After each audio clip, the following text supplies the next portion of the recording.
This is the Final Round Podcast, coming to you live from the FingerLakes1.com studios in downtown Seneca Falls, New York. And now your host, Chris Marquardt. Good afternoon, good evening, and welcome to this edition of the Final Round Drag Racing Podcast. Stacked show on deck for you tonight. A little bit delayed getting going here with episode number 49. Had some internet problems here, so we got everything fixed. We're back on our feet and off and running with episode number 49. Jason Oldfield. It worked out for the best for him. Just skated into the door. How's your drive today? It was wet, but otherwise it was uneventful. But yeah, schedule-wise, it worked out very well for me. Yeah, everything came together the right way. Doug Elkins is waiting in the wings. We're going to be talking with Doug a little bit about media coverage in drag racing at the local level, comparing it to some other walks of racing life. And then we're also going to be catching up with A.J. Buchanan, who had an outstanding season, won a couple championships, took one away from Norwalk, and also won at Dragway 42. So not too bad of a year for him. He's got a task ahead of him this evening. He's dropping a new motor in, setting a motor, so he's going to be near the phone. Isn't it near the end of the season? That's a topic for when we get him on the air, right? So, Doug Elkins is joining us. Doug is a longtime member of the dirt racing family and is the national motorsports columnist for the Post-Standard out of Syracuse. And Doug, man, how are you? I'm doing pretty well. How about you guys? We're doing all right. Yeah, doing good. Thanks, Doug. Thanks for coming on, Doug. Well, Doug is a valuable resource for our topic here that cropped up a couple weeks ago regarding motorsports coverage, because like the Finger Lakes Times, we now have no drag racing track in our backyard, whereas Doug in Syracuse likewise doesn't have anything particularly close by, stemming from that conversation that was around the Buffalo News and the racers taking different points of view, saying, well, we're here, they should cover us if it's motorsports. Sure. And then the flip side saying, if you reach out to media and there's just cause for them to cover you, given circulation, distribution, and things along those lines, then yeah, they probably should. But there's two different sides of that argument, and I had the chance to kind of touch base a little bit with Doug earlier today, and he had some great ideas and some perspective on it coming from simply the motorsport side of things. Doug, I mean, you've been around motorsports quite a bit. You've been doing this for a long time, and there's times where tracks reach out and have a conversation, and then there's other times where you got to go dig it up, and a lot of that, more often than not, is just based on location. A lot of times it really is, and we do have a track locally in Cicero, which is technically in our area. And this year, it's Esta Safety Park drag strip is out there, and they run bracket racing every Sunday here in Central New York. And I reached out to them actually before the season started. Had some friends that I didn't know did this, and they race in various divisions over there. So I reached out to them, started putting their results and putting their previews in the paper, and most of that stuff obviously goes online. But you're right, geography is a big factor a lot of times, especially for newspapers, whether it's the print edition or the online component.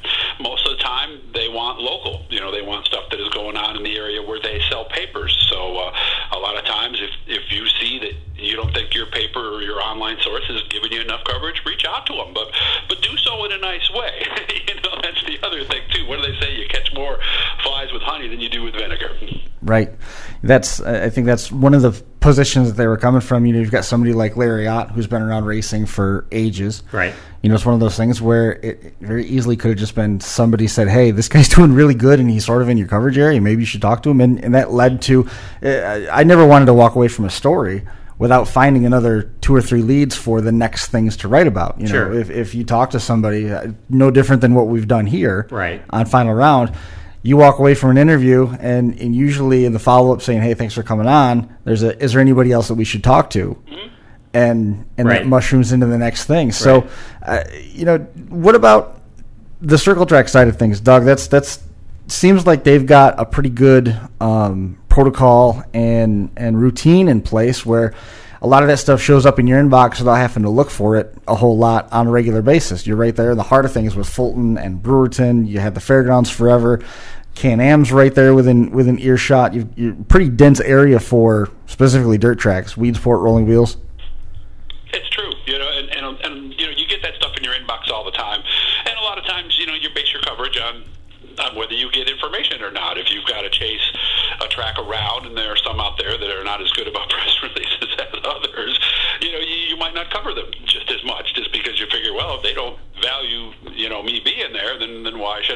I do that. So a lot of times, it's making sure to get them that information. But like I tell a lot of the race teams, if you want to get on TV, you want to talk to the people like that, you send them a press release, but then you follow up as well, because most news outlets are basically what I used to call press release news.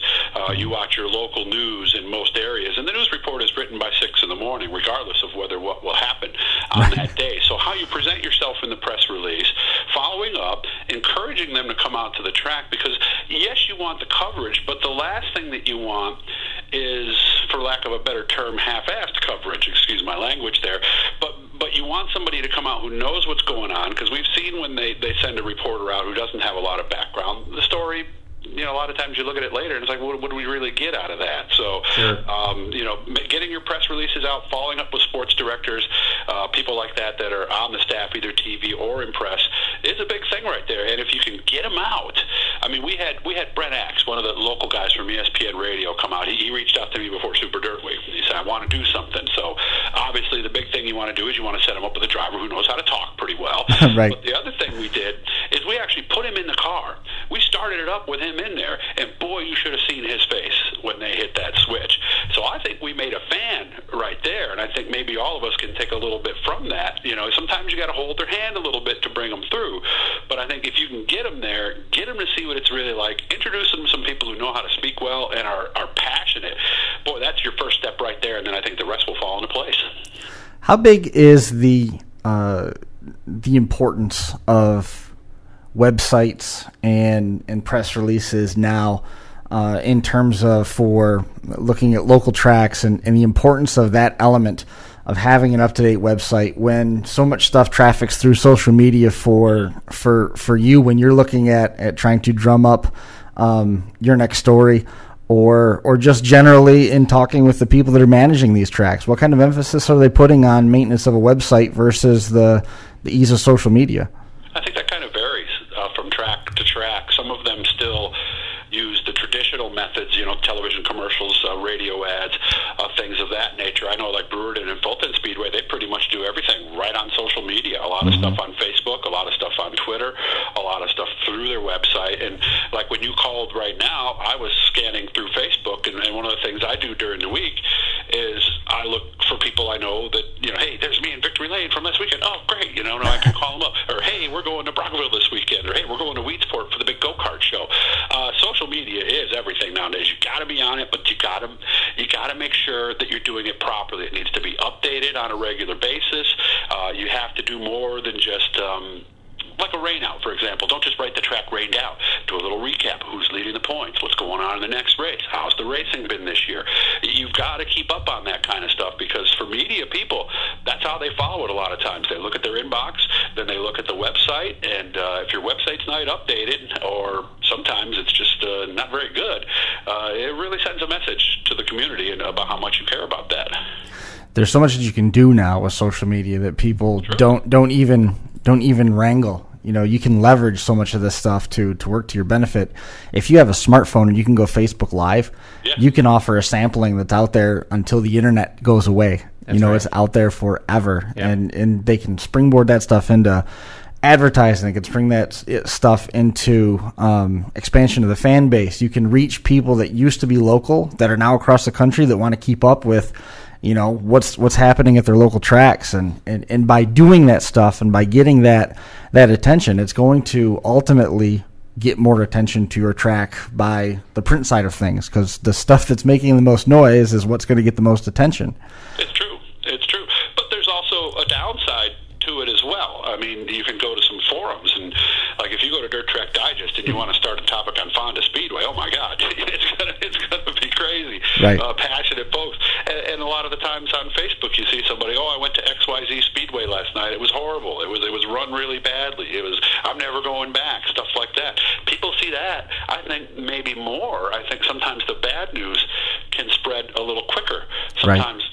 Than the good news, and that's the tough side. So social media is definitely a two-edged sword.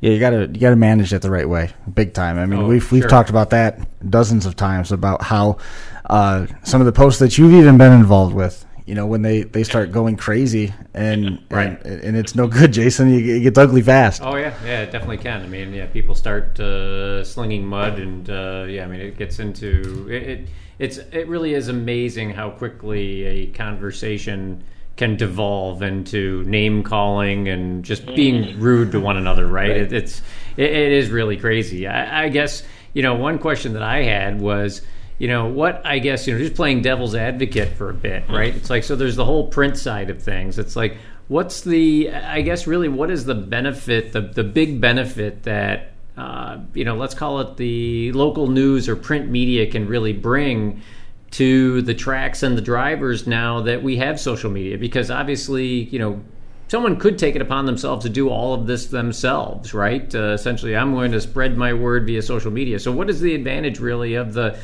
media to be able to do to help, I guess, from that standpoint?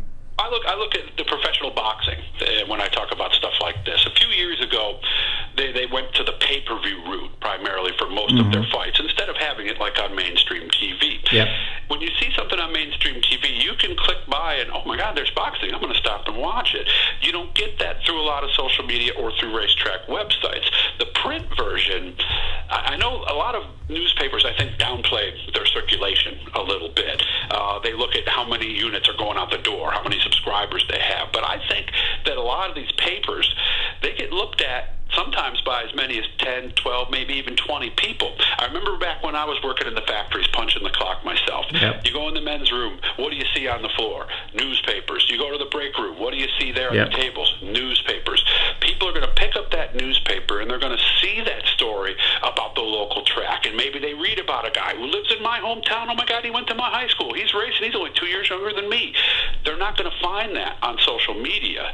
They're going to find that in the paper by accident. So I think sometimes the papers kind of downplay their significance, and I think something about that printed copy getting into the hands of somebody who is not a fan, who doesn't know anything about it, sometimes can maybe even be more valuable than the social media, because we got to bring new people in. And as soon as we decide, like professional boxing did, that we have enough fans, we just need to milk them for everything we've got. As soon as we go that road, we're not growing the sport anymore, and we're a couple generations away from being irrelevant.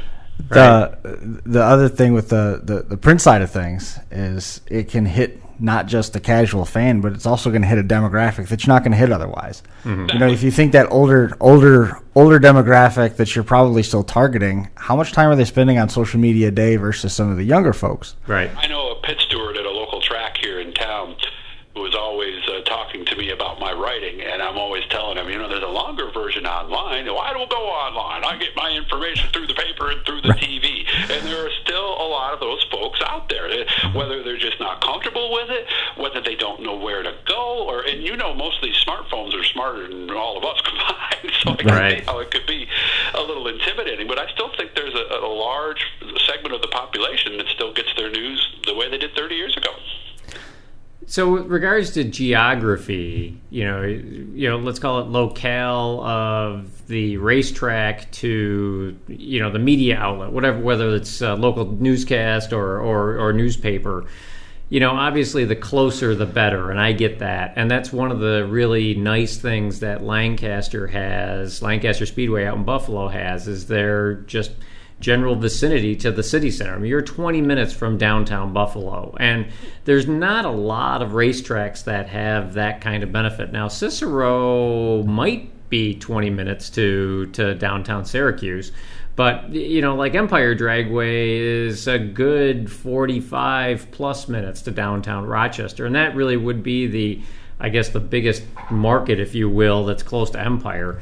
I guess, what could you expect from clearly Empire's down in Leicester, which is near Geneseo, and that's definitely still receiving all the local Rochester TV stations. That's certainly receiving subscribers down there looking at the Democrat and Chronicle.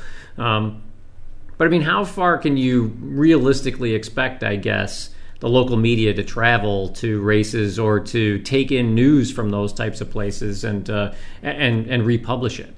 I think really, it was never really told to me, but I was always kind of led to believe from the people that initially hired me, who are not there, that basically cover racing that happens in our coverage area is the biggest thing that they said. Like here in Syracuse, I'll go as far north as Can-Am. I go as far south as Skyline. I go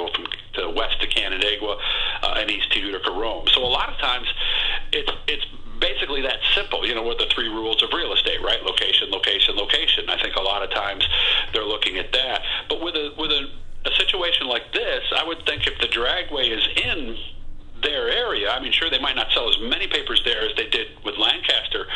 That's a little bit closer. I wonder, have people from the track and racers reached out to the paper? That really is a good question. They reached out to each other on Facebook when they were bantering back and forth, but I don't even remember seeing any of the local motorsports people from Buffalo or Rochester tagged.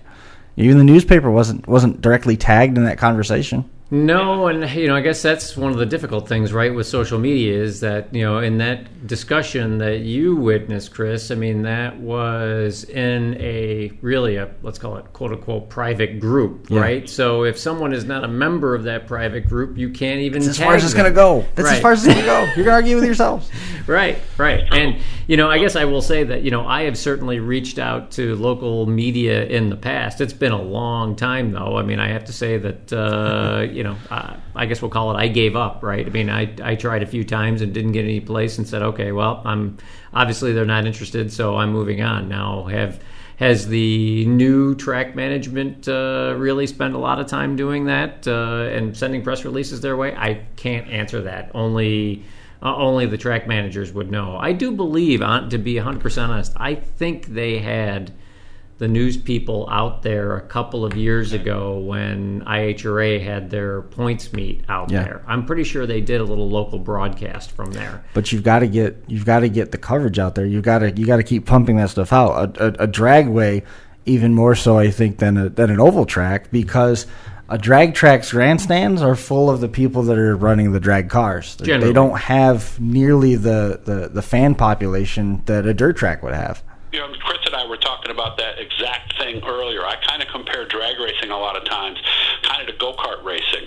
Most of the people that are there are directly tied in with a team. It's not like like Brewerton or Super Dirt Week where you have pure fans that are coming in. So that is one of the toughest things right there. And I think how you reach out to the news media organizations is a big thing too.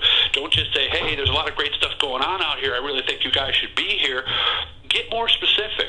Every track has a couple of really good stories amongst their competitors, whether they were injured in an accident and came back, whether they're the son of maybe fourth generation or something. Find something a little more interesting than, hey, this guy's a former champion, you should talk to him.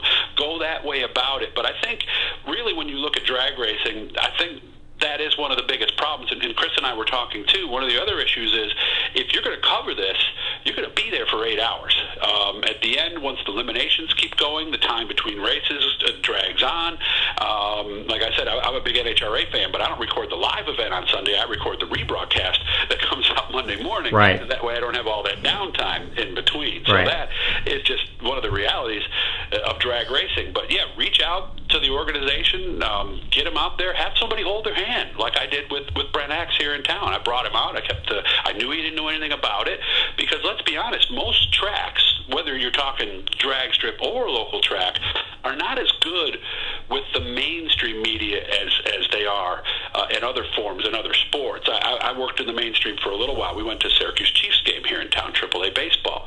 They set you up in your own room. You get all this information. They give you food. They give you something to drink. They help you later on to set up interviews and stuff like that. Imagine how intimidating it would be for a local reporter or reporterette with a broadcasting degree who knows nothing about racing to try to come out and figure out what's going on. It's extremely intimidating. Yeah, and that it's funny because that's an interesting point. I will say that I honestly don't know what the state of them was. Lancaster has had let's call it luxury suites, above the grandstands there for probably 25 years now. Again, I don't know what the state of those are, but that's, I guess I will say, one really nice thing now with Empire is that they built the new tower for the start of this season, I believe, and it has a little hospitality suite area in there. We were live from there. Right? Yep. And that certainly would be a nice place to invite somebody out and basically say, hey, look, sit here for the day. This can be your home base for the day. Set up cameras if you want to set up, cameras and take some shots of cars going down the track. But here's a place for you to have people come in and do interviews throughout the day. You can go into the timing tower as long as you're not interrupting the announcer, right, and kind of see things what's going on, and my guess is that during downtime people would be willing to explain situations to them. So that's kind of an interesting thought that I didn't really think about until now, the fact that maybe Empire is better equipped to be able to host the press now than they were previously, where you're basically standing out in the middle of the rocks previously to conduct your media sessions, right? And I've always said they need to have a press pack as well, and something that is designed for somebody who doesn't know anything. Explain a little bit about the divisions. Explain how bracket racing works. How do they set their times? What does a breakout mean? Tell them a little bit about the different divisions. Give them a little history on the track, but have something you can put in their hand that they can take back with them, so that when they're putting that story together, or they're thinking about coming out again, give them that. And I've always said most tracks should even have that for new fans, even, maybe have a section in the grandstand where you could sit and somebody knowledgeable sits there with them and, what's the difference between these two? Okay, right. to help people out, because whether it's drag racing, whether it's dirt racing, whether it's sprint car racing or ovals,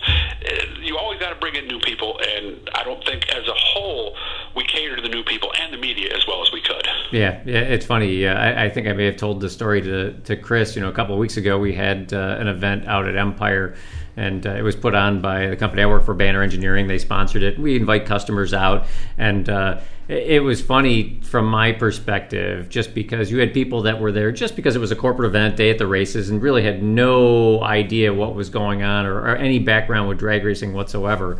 And as I was making qualifying passes, I'd make a qualifying pass and then come back. And so after a couple of qualifying passes, they're like, "Oh, you're still in. You keep winning. You're doing great." And I'm like, "I actually haven't raced yet." And but these were people that were really newbies to the whole scene and just really didn't understand what was going on. And in the end, I mean, from a customer standpoint, like, it's one of those things where it's like, well, I guess I don't really care if they think I'm winning and doing well, then great. And, that's fantastic. But it's like I said, the casual fan, if they're going to pay $5 or $10 at the gate to come in and sit there and watch, if they don't know what's going on, they're probably only going to do that once, and then they're going to be like, all right, forget this, I'm not coming back because I don't really understand what's happening. Well, what was that qualifying pass? What did you dial in on, and you ended up going like significantly faster, like way faster than you should have? What were you dialed in on? Well, it was eighth mile. It was eighth mile, so we were on a 640 index, and I went 630, so a tenth fast, and that's ridiculous. And you came back, and they were a lot, like, you were way faster that time. That was great. It's like, well, no, that was actually pretty terrible.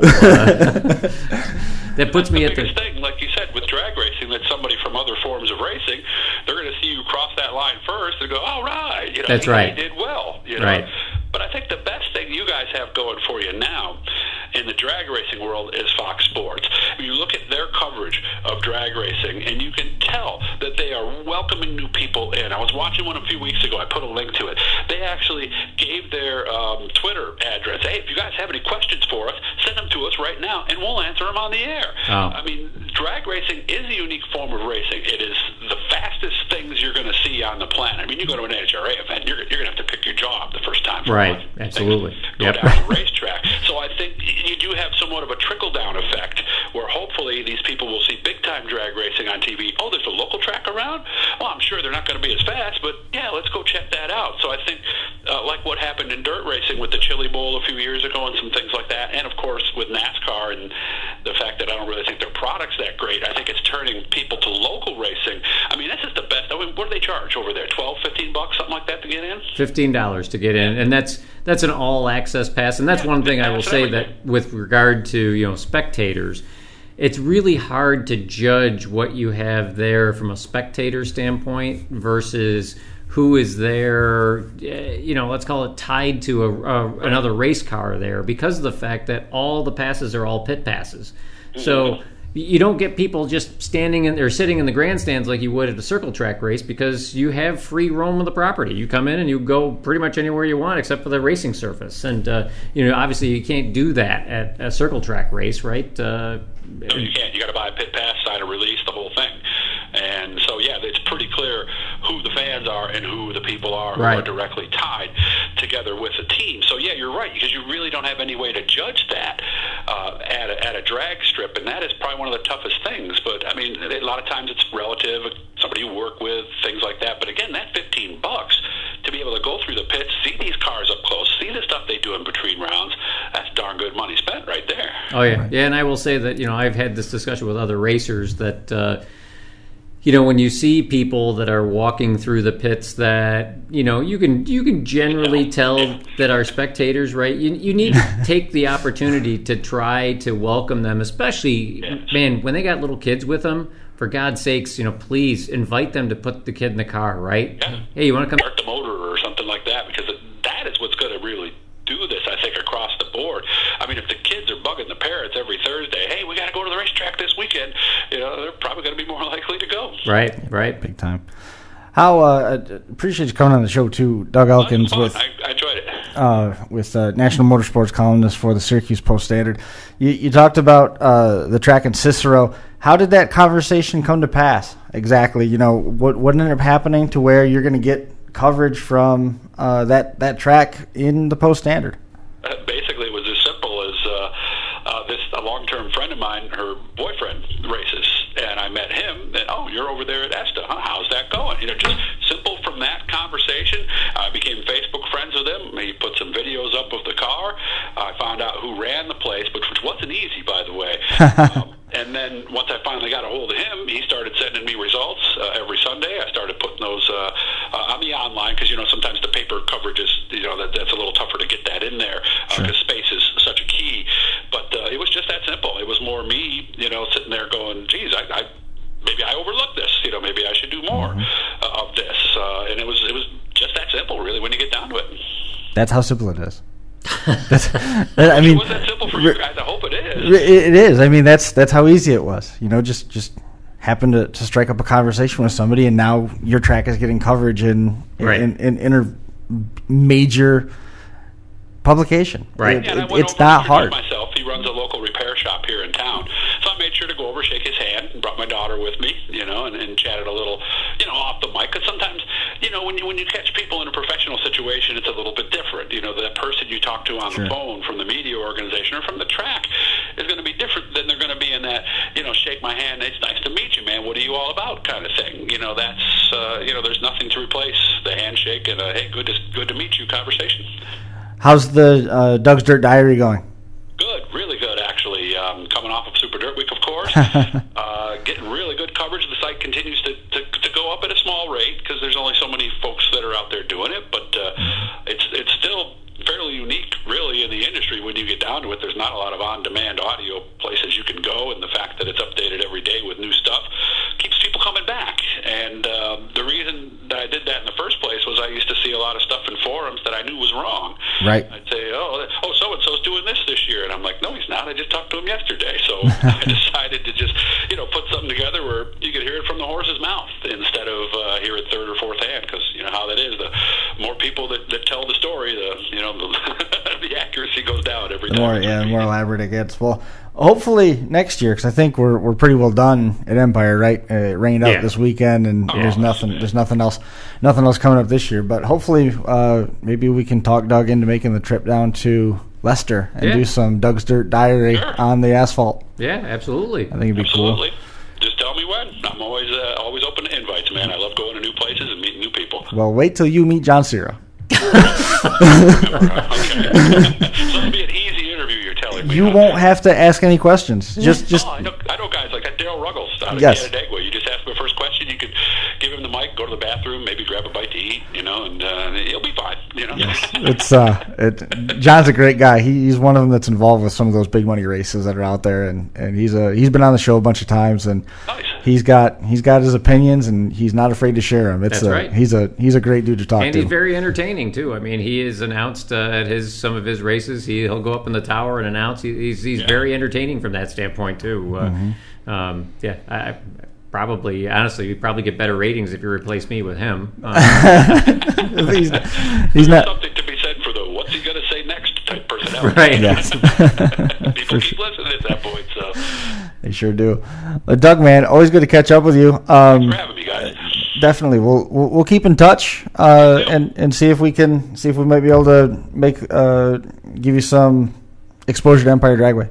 Awesome, man. Look forward to it. Doug, thanks a ton. Appreciate you coming on. Doug. Thanks for having me, guys. Have a nice night. We'll see you later, Doug.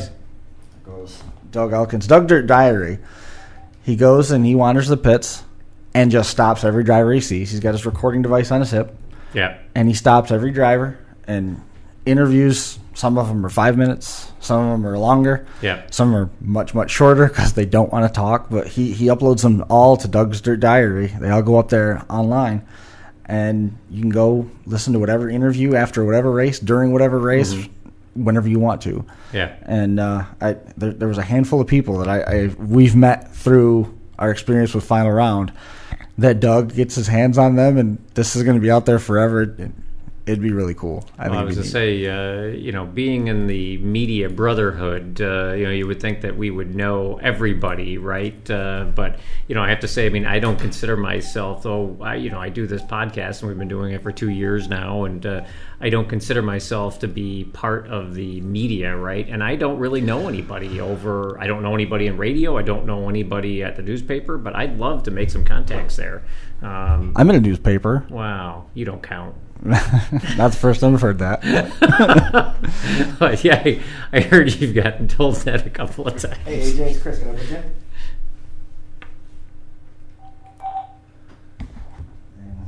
Shifting gears, if you will, to A.J. Buchanan, who won class championships at Dragway 42 in Norwalk this year. Has his hands full at the moment, but appreciate him adjusting with us on the fly as we battle through some of those tech issues earlier today. AJ, how are you? I'm good. How are you? We're doing just fine tonight. Appreciate you coming on. How's the project going at hand tonight? It's going pretty good. Just got an engine back in, probably ready to start it in about a half hour. So. Well, I know Jason's dying to ask. Go ahead. About where are you going next? Why are you changing them? You're obviously not changing engines to basically put antifreeze in it and have it sit all winter. No. I was actually at a race at 42 last weekend. Had some oil pressure issues, so I had to get that situated before Memphis in a couple weeks for the World Finals. So. Gotcha. Okay, so you are going down to Memphis then. Now, I guess I don't know. Congratulations on the class championships that you won. I don't know specifically what classes did you win? I won the modified class at Dragway 42 and the pro class at Norwalk Summit Motorsports Park. Okay, yep. And so are you going, I guess, down to Memphis as a representative of one or both? Just Dragway 42. Okay. 42 is IHRA and Norwalk is NHRA. Oh, that's right. Yes, that's right. Yep. Yeah, Memphis is the IHRA track. So was there any invite to go out to Pomona, I guess, then, potentially for... No, actually I didn't wind up going to the bracket finals for Norwalk. We ended up going to the shakedown at the Summit for my sponsors race. Okay. So. Yeah, he had a very good year, winning 2 different championships. AJ won the mod points at Dragway 42. Came away with that. It was pretty close. Got the championship by 6 points. That's pretty close. And that was a narrow finish, and then ended up at the end of the year coming away with, this was in the middle of September, came away with a nice win in the Trick Flow Specialties class. He got the win in his Mustang. He ran a 10-12 to a 10-10, so a pretty close race there over Eric Bowman. So it was pretty good. The season's got to be something that that you can look back and be pretty proud of. Yeah, it was a pretty decent year. One of those years where everything just kind of falls into place.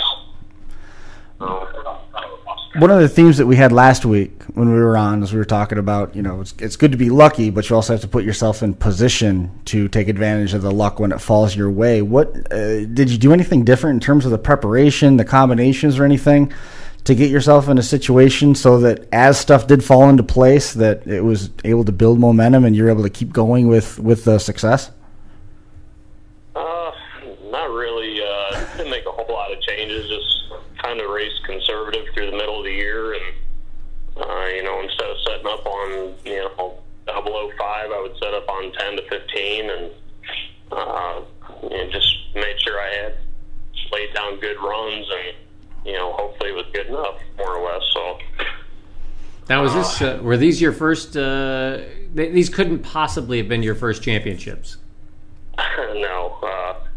I won the championship in 2010 and 2015 at Norwalk for pro class. In 2009, Mile and Dragway. Runner-up the championships a few times. So basically everybody hates you. Basically. Yeah, I've been getting that vibe this year. Well, I mean, I will say that, yeah, unfortunately, that happens when you have a lot of success like you have. Now, I mean, Chris, you may or may not know that everybody loves you. Well, yeah, absolutely. Yes, the championship at Norwalk. Not that I'm trying to downplay the championship at Dragway 42 at all, but the championships at Norwalk are pretty prestigious. Mm-hmm. You could say that, yeah. Yeah, they draw. I mean, they draw a lot of cars in their point system, and they pay big money at the end of the year for their points championship. So, I mean, winning the points championship at Norwalk is definitely nothing to scoff at. That's pretty darn impressive. Right. So, I mean, that's really incredible, and the fact that you've won it multiple times is probably even more incredible. So now, I guess the question is are you now going to parlay this and start doing doing some more, like, let's call it the SFG races and the million and some of those types of things? Are you already a regular competitor in those types of races, or do you generally stay close, to let's call it northeastern Ohio there, and hit Dragway 42, Milan, and Norwalk for the most part? Well, actually, it's kind of been in my plans to hit more of the big money races. Unfortunately, I haven't had the car good enough for situations like that. I don't know how to explain it, but I have a big block and a 10-inch tire car. It's not exactly the most consistent or optimal bracket combination out there. Sure. But we can make it work locally. But yeah, that has been in my plans to travel more. Work's kind of kept me home or closer to home, and yep. So I've been kind of limited with that, but it's definitely in my plan. Well, clearly, I mean, you have the car working pretty darn well if you're able to win, championships at two different tracks. And again, particularly at Norwalk, it'd be different if we were talking about, Uncle Buck's backyard drag strip that you won the championship at, right? I mean, but right. At the tracks that you've won championships at, that really tells me that you could be competitive pretty much anywhere that you go. I hope so. It's this area that I race in, there's a lot of the drivers out this way, so yep. And a lot of them actually do travel and have a lot of success. So hopefully we can do the same. Now, which car are you doing the motor in tonight? My black Mustang, 91 box body. Right, and you've got another one that's blue, right? Yeah, it's actually my dad's car. Oh, okay. We've had plans of getting it back out, but of course, life happens, and just can't financially do it right now. But right. Now the blue Mustang, that looked like, would that be I guess a Super Pro car or a box car, I'm assuming? It's a chassis car. It's actually an XIHRA modified car. Oh, okay. My dad, my uncle raced it, back in IHRA glory days. Yep. Modified was big. They had a lot of success with that. They run B-Alder. And they changed it over. Once modified crumbled in IHRA, they moved it to super stock and NHRA. Oh, okay. With the V6 combination. But it's actually been sitting since 2008 after he built a new car. So what did he build? We're hoping to resurrect it here in the near future. Now, you said your dad built a new car? Yeah, he has a 2004 Mustang, super stock VX. You know, you guys would do a lot better if you ran Chevys. Yeah. I just had to throw that in there. I hear that all the time, actually. So now, are you running? Did you say you had a big block Chevy in your black Mustang? Oh no, it's a big block. So it's a big block, but it's a big block Ford. It is Ford powered. I don't believe in the mixed brands.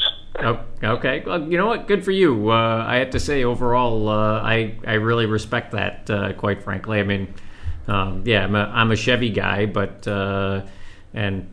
know, I have some friends that you know, are diehard Mopar and Ford guys, and yeah, I respect them for you know, basically running the same engine brand as the make of the car. That's there's something to be said for that.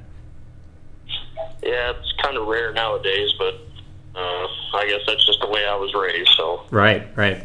Now I would say Chris showed a picture of your car, the black Mustang, a second ago. Now up on the screen, he's got a picture of your dad's blue Mustang. Now you said that car's a V6. The last engine that was in it was a V6. Yeah. That's cool. That is very cool. Yeah, that is very cool. That. And he you know, built the car himself. Built the entire car, the engine. He does all the work himself. He ran it in super stock AX, and I think he's been a best 885. Wow.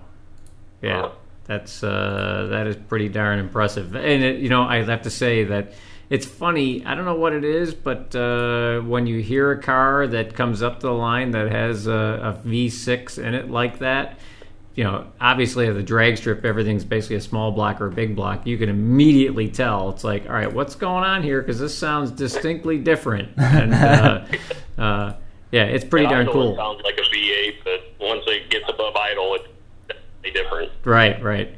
Now, is that was that car normally aspirated? Yeah, that was a single carburetor 4150. Wow. What was the total displacement of that engine that was in it? I think he was right around 274 inches. That's crazy, but still running. You said in the eights for sure, high eights. Quarter mile 885. Yeah. That is just really incredible. Is the S10 still around? I'm sorry? Did you have an S10? My wife has an S10, actually. We just bought it this year for her. Oh, no kidding. So the drag racing really is a complete family affair with you. Yeah, my entire family races. My wife, my son races junior dragster. He actually just last weekend, Dragway 42. My dad, my uncle, my grandpa raced stock cars. No wonder you're poor. Yeah. I say poor AJ has to win championships in two different tracks just to be able to afford to take his car out the following year. Basically, yeah. It's a lot of fun. I get to share it with my family, and that's honestly what makes it fun for me. Yeah, and I will say that everybody wants to win when they're out at the track, obviously. But yeah, I mean the real fun aspect of being out at the track is, like I said, hanging out with your friends and family, right? Absolutely. So I mean, there's no doubt that's what really makes it. And at different times of your life, you may or may not realize that. But I think as you get to be an old person like me, you really come to realize that that's pretty much what spending the day at the track is all about. It's hanging out with your friends and family. You're right. Now I see here, so we got a picture of you racing a Camaro at Dragway 42. So Trick Flow is obviously a sponsor of yours. How long has Trick Flow been with you guys? Trick Flow came on board in 2015. They actually approached me the end of 2014. One of the marketing partners, and we ended up putting all Trick Flow stuff on the car, and car car actually picked up a bunch. I think it picked up about 4/10 in ET, and wow, it was a lot better car. Actually been fighting down traction issues because it's making a little too much power, but yeah, it's been a good deal. There's some good people to work with. I'm pretty fortunate for it. Yeah. Were they excited to tackle the challenge of outfitting a big block when it was going on a car with little tires? Yeah, you could say. I mean, I don't think they knew what was going to happen. Told them my car was kind of limited, for horsepower, and basically it'd be all right, make it work. So we actually made it work pretty decent. So now, what do you estimate that your engine combination is making horsepower wise now?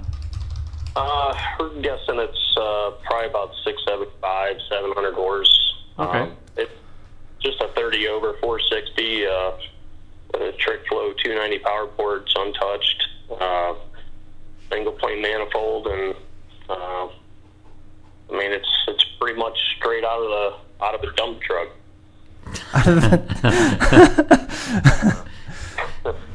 Now, what do you typically dial in that car when you're racing? Is it a high 9-second car? I'm assuming that certainly all out you could run in the high 9 seconds. But I mean, are you pushing it that hard when you normally go out and race? No, not typically. I shipped about 6,600. Big blocks Fords are quite torque monsters, so I really don't need to turn them hard to make them go fast. But sure. It's fast as it's been is 970. Yeah. But yeah, it's definitely not set up to set records. Put it that way. Well, yeah. I mean, and that's the smart way to race, right? It's all about consistency, obviously, and so I mean, now going forward, I mean, obviously, so I guess you put a new motor in. Is that what you're doing now at this point? No, just replacing the oil pump.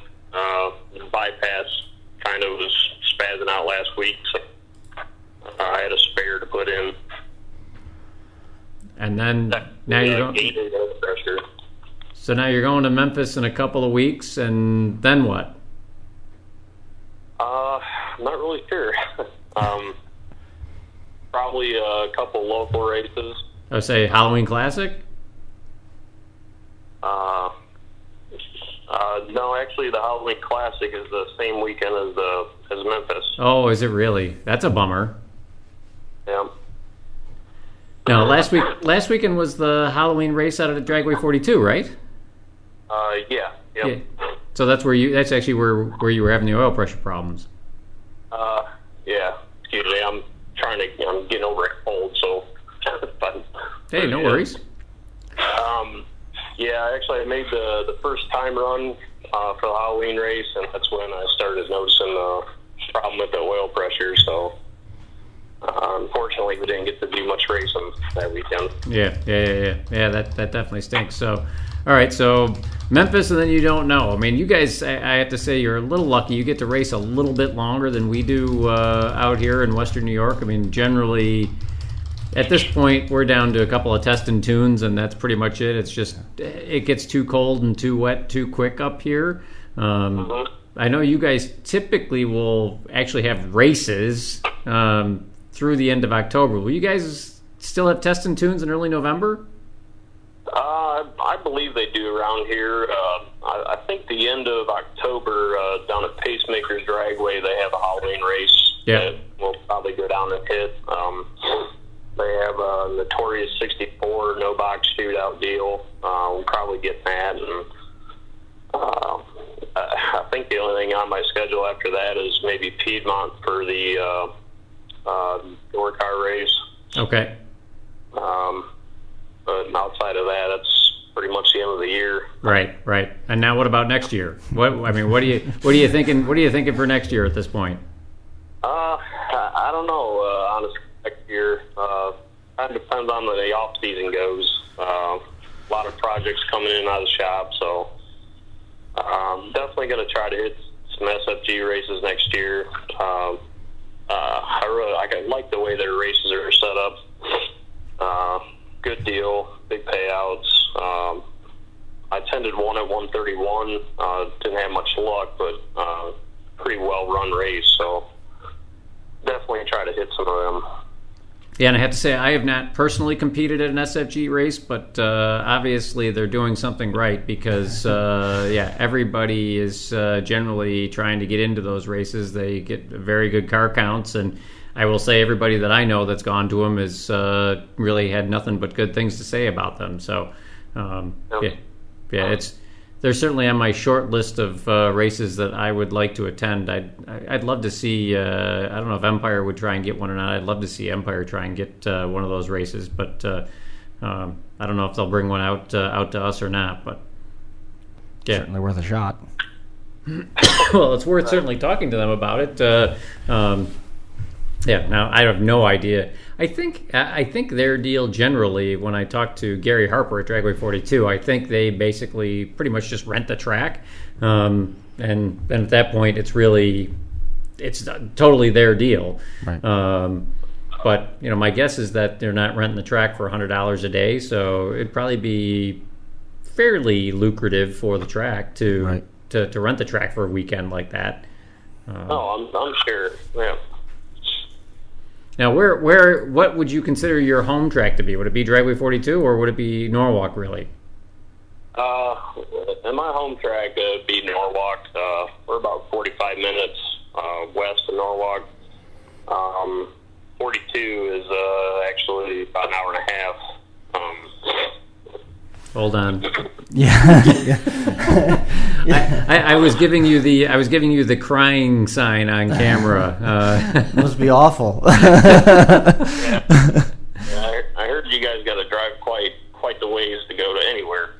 It's not bad. I will say, and for me, Empire is close. Empire is 45 minutes from my house, but once you start talking about outside of Empire, right, I want to go to some really nice tracks. I mean, in Division I, everything's crazy. I mean, Lebanon Valley is the closest race for us, which is 4.5 hours away. I mean, all the big tracks, Maple Grove, Cecil County, what used to be Englishtown, all those are 6 hours away. Believe it or not, I mean, Dragway 42 is for us. You have a lot of guys in this area actually that I guess I'll say run Division 3. Even though we're Division 1, they run Division 3 just because of the fact that it's an easier tow going west than east, and it's Norwalk, Dragway 42. I mean, all those tracks out there, Quaker City, Pittsburgh. I mean, they're all basically as close as our closest track is here. So you can see some different scenery going that way.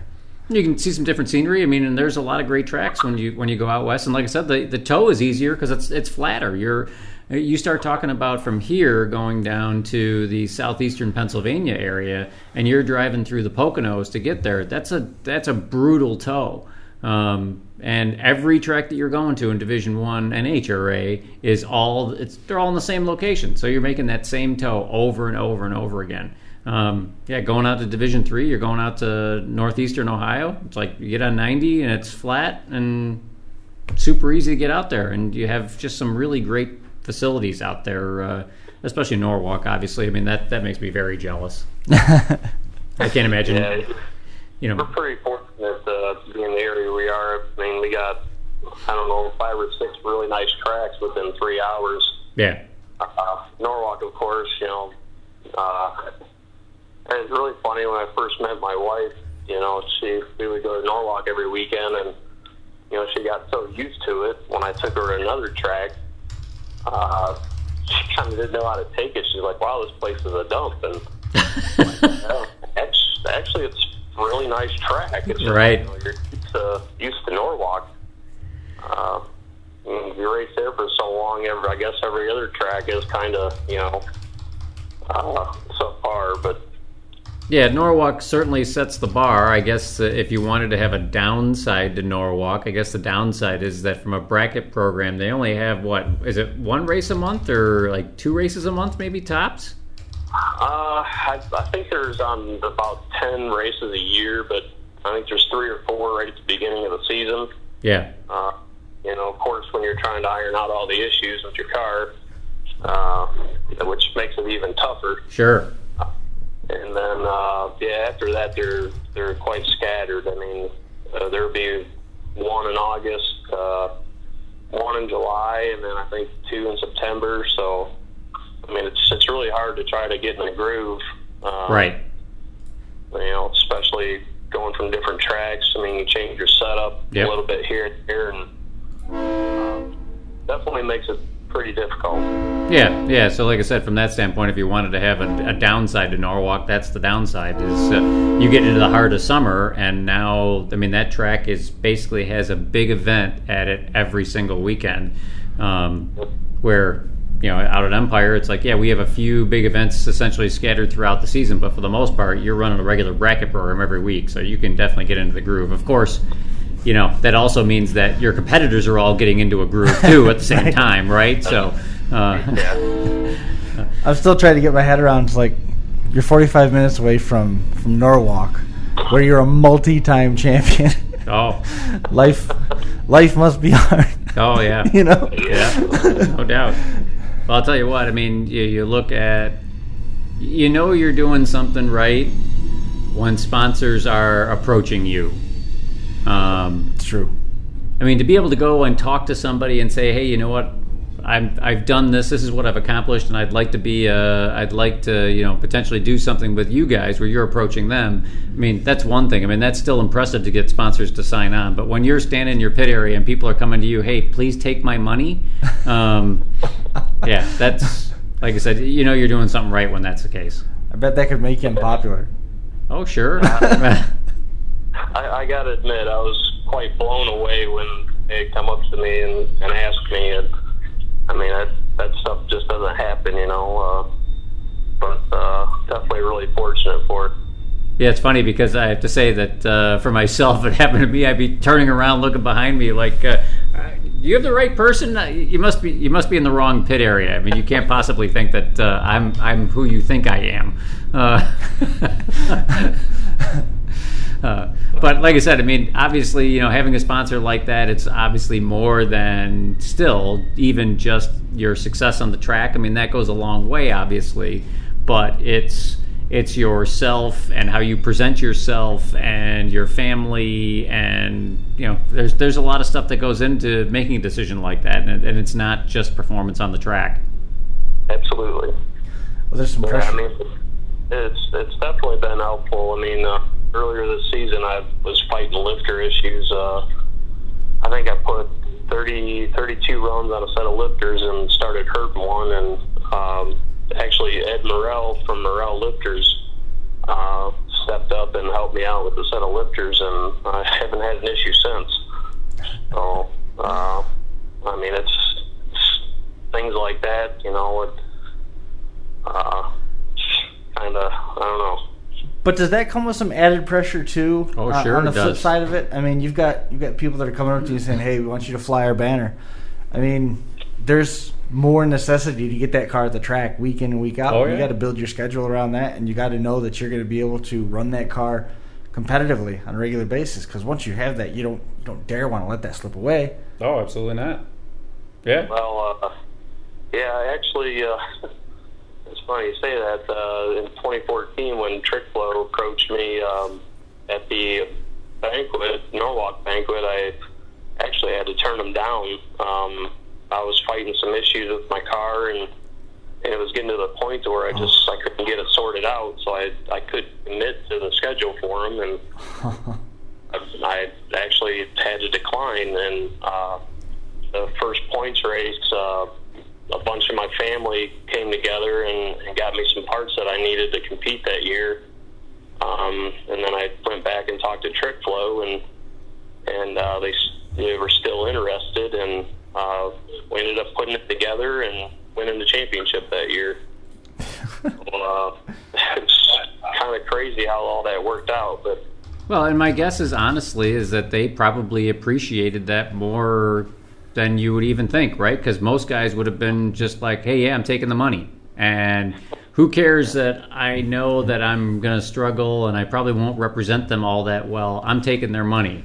And the fact that you basically stepped up like a man and said, hey, you know what? I would love to take your money, but I don't think it's the right thing to do at this point in time. That gains you a lot of respect. So, so even though you had to make a short-term sacrifice, my guess is that probably helps you long-term big time. Yeah, it absolutely did. I got a pretty good relationship with Trick Flow now, and I try to do the best I can for him, and it was a good deal. Sure was. I mean, and look where it's led you now. Right. I mean, it's obviously been a good deal for them too, because they obviously have gotten quite a bit of exposure having their name on the side of your car as you continue to go rounds and win championships. So, yes. I mean, it's yes, they're doing you a favor by helping you out, but obviously you're helping them out with exposure too. So that goes both ways for sure. Yep. Now, other than excuse me, other than Trick Flow, I guess who are the other sponsors that you kind of like to get a little bit of ink here on while we're on the air? Well, Weisco Performance Products has helped me out quite a bit over the years. Had to get really good luck with their products. My dad runs them in a super stock engine. Some of my family members run them. And then Morel Lifters, they helped me out this year. Like I say, they called me up, knew I was having some issues, and dropped off a set, and like I say, I haven't had an issue since, but that's about all I have on board right now. Fleener Racing Transmissions, they actually backed me years ago when he got started. It's Gary Fleener. I think in 2009 we started using his transmissions, and first year we runnered-up the championship at Norwalk, and the next year we won the championship. So that's awesome. Yeah, I will say that we've talked to people previously that are using Gary's transmissions. I will say that I personally have not run them, but I wouldn't hesitate to do it for a second, because I know there's a lot of people out there that run Gary's trannies and do very, very well with them. So yeah, I mean, I've tested them to the limits. At 42 earlier this year, in July, I actually won top end mod the same day, doubled up, and it was 95 degrees out. It took me no time to cool down. Right. 200 degrees. Well, actually, I don't even think it got that hot. It was about 190. But 14 straight rounds, just straight hot lapping, and it didn't move. Didn't miss a beat. Is there some advantage having the big block at that point, because you've got more space to spread that heat out? I wouldn't say it's an advantage. No. If anything, I'm at a disadvantage with the big block. Because you're still retaining all that heat, one way or the other, right? It's a pretty big engine to cool down. Yeah. So I got to run alcohol. Yeah, it's on alcohol. Yeah, you're full of great ideas. Yes, I am. That's why they pay me the big bucks. I suppose. Awesome. How's the motor coming? Has all the work come to a stop in the shop? Actually, I got my dad and my good friend Andy Ennis finishing the job right now. So, well, if you're it's got water in it, it's oil primed. It's about ready to start. That's cool. I can let you go so you can get that thing fired. I know that's something that you've been looking forward to, and the sooner you get that thing started, the sooner you can get all the bugs worked out. Yep, I hope so. Well, AJ, I appreciate you coming on the show on short notice, but I mean, what a year it was, and I hope you keep in touch. Let us know how things go as we work through the rest of the fall, and you get ready to launch on some of these bigger endeavors in 2019. All right, thank you. Appreciate it, AJ. Well, good luck. Thank you. Yeah, thanks. Now. Congratulations again. Thanks. There goes AJ Buchanan, multi-time champion from Norwalk, took away the championship in the mod class at Dragway 42 this year as well. Not a bad season, and the season's not over yet. Still got more racing to go. Yeah, no, he's going down to Memphis to race for the, let's call it, World Championship, right? So it'll be interesting to see how he does down there. It's pretty nice to go down to Memphis and come back being a winner and cap your season off with one more championship on top of it. I don't know what IHRA pays anymore for that victory. I mean, it used to be very lucrative, but I don't know anymore now the way that they have their whole series structured. I haven't paid attention, honestly, this year. Yeah, I don't know if it's life-changing money, but if you win it enough times, it certainly helps the racing budget. Well, I think last year was it last year? I think it was a couple, last few years before they switched their format. I think it was $10,000. So, I mean, yeah, like I said, it wasn't life-changing money, but it was a pretty nice paycheck to deposit in your account for sure. Because you're winning races up to that point. Oh yeah, absolutely. You're getting money. Yeah, that really ends up being really just the cherry on top, right? Because to go down there to begin with, you had a good season. So you've had a good season, and now we cap it all off by here's the big $10,000 check. So that's kind of nice. Yep, not bad. I don't have one of those novelty checks on my wall. No, I don't either. Nope. Now we'd have to talk to one of the Fletchers or Pete Dagnolo or Vince Bussolino. I'm trying to think of some of the other guys that have won some of the big dollar bracket races, but yeah, not me. I could make you one. We could put all the logos on it, and it could hang up there, and it would look just as good as any of the others. And then I could take pictures with it and put it on selfie Facebook. With it. And yeah, I mean, it's the richest race no one's heard of. I could. I would say I can only imagine what kind of comments I would get. I think it'd be funny. I'll let you do that. All right, I got the computer back.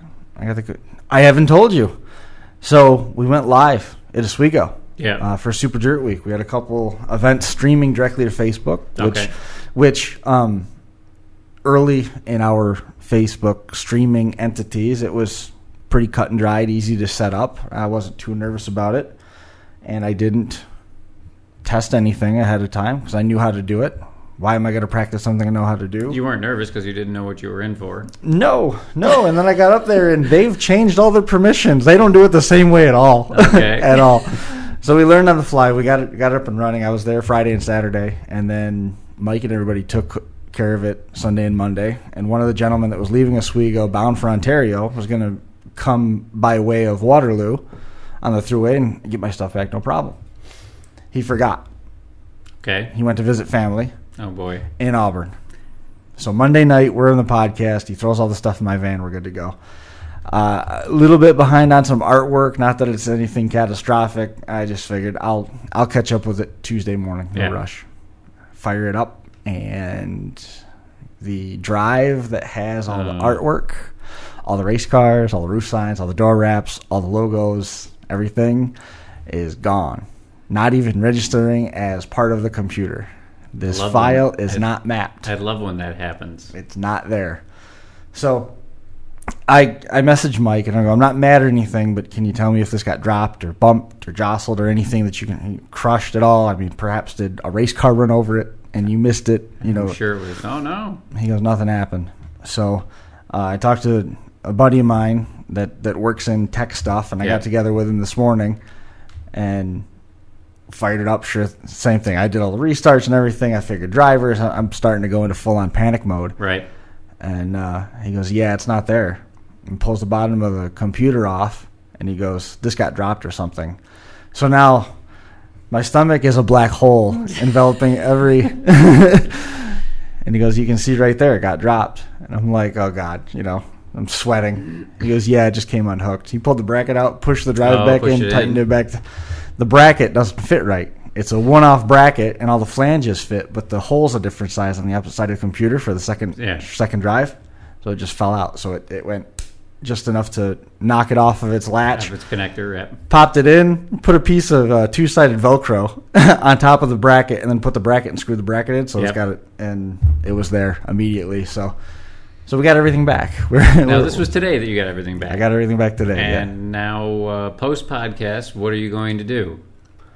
What do you mean? I'm going to go home, Jason. I'm going to back my computer up because I just dodged a big bullet. Well, no, we got Velcro on it now. What could possibly go wrong, right? Velcro fixes everything. If Velcro doesn't work, we're putting duct tape in it. Just tape it in place. Yeah. No, I got to do some updates on the backed up stuff, I think. Because I hadn't done it in a while because we threw in a new solid state drive. Those things, they never fail. It was too big to crash, I heard, right? That's right. Yes, GM, too big to fail. So many different things out there. It's just too big to fail. What could possibly go wrong? Of course, now when I go home and turn it on, it's not going to work. Oh, probably not. Yeah, that's great. Have we covered the bases? I think so. We good? 49 in the books. Next week, we're going to have Wade Farner on. Talk about his run at Dragway 42. Picked up a win in his Z28, so that'll be cool. And we got a couple other things that we're working. We had a great conversation with the folks at Dragway 42 today. I called their main office. Oh, you did? And I forget the person that I talked to. I really forget. Probably either Gary Harper or his wife, Gary Harper. Gary or Gary. Yes. And was it male or female? It was Lady Gary. Okay, then I would say it was Gary.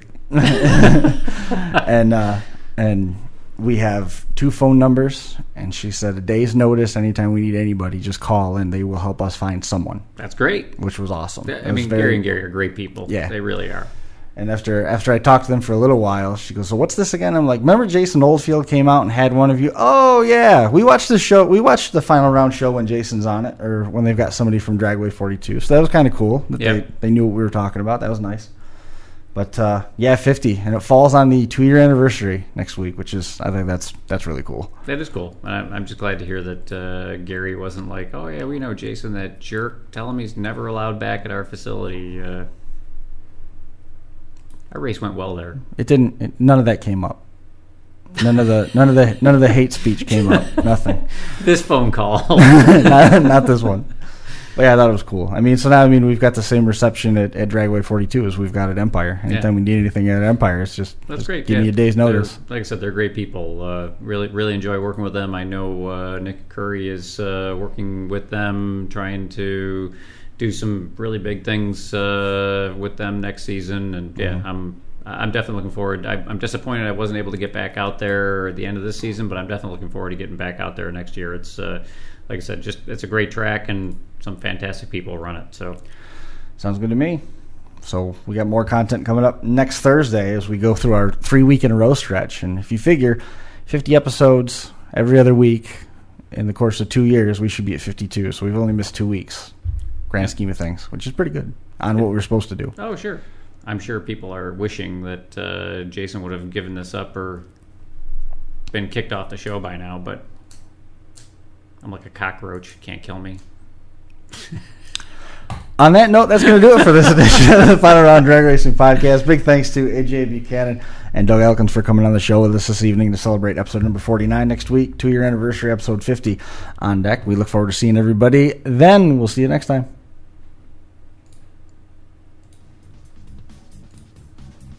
This has been the Final Round Drag Racing Podcast, coming to you live from the FingerLakes1.com studios in downtown Seneca Falls, New York. We'll see you right back here again in 2 weeks. Thanks for watching.